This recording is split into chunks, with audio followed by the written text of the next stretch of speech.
Kwa majina naitwa Mzee Ali Abdalla, ni kocha timu ya Chipukizi United ambao tunashiriki kwa Zanzibar mwaka huu. Sisi kwa leo kwanza tumshukuru Mwenyezi Mungu kwamba tumemaliza mchezo huu pamoja na kupoteza dhidi ya Malindi bao 1-0, lakini niwapongeza wachezaji wangu kwamba walicheza kwa maelekezo, na ndio maana kipindi cha kwanza dakika 45 hatukuwa tumefungana na mpinzani wetu, na pamoja na hayo tumepoteza nafasi za wazi, na wao vile vile walipata penalty ambao nimpongeze golikipa wangu kwa ujasiri kabisa, aliweza kuidaka penalty hiyo na tukaenda mapumziko tukiwa katika matokeo ya bila kwa bila.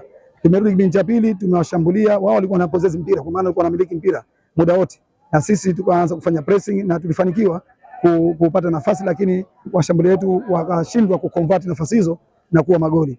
Lakini yote kwa yote tunasema kwamba tumepoteza mchezo dhidi ya Malindi, tunarudi Kisiwani Pemba, tunarudi uwanja wa mazoezi, tunakwenda kujipanga kwa michezo iliyosalia, na kwa uwezo wa Mwenyezi Mungu tunaamini kabisa kwamba tutabakia katika ligi kuu ya Zanzibar kwa mwaka 25-26 panapo majaliwa.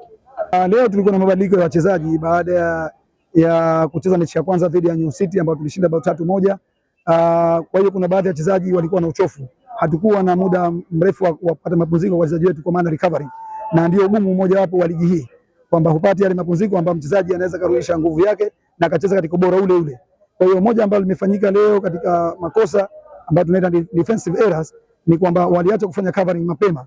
Wachezaji wale wacho wapinzani wakiwa watupu na walipata mpira wakafanikiwa kupenyeza na hatimaye wakaweza kutufunga. Niseme tu yote ni makosa ya mpira.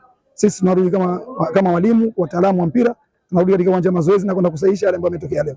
Na tunaamini katika taaluma kwamba tutarudi tukiwa imara zaidi katika mechi ambazo zimesalia kumaliza mzunguko wa pili.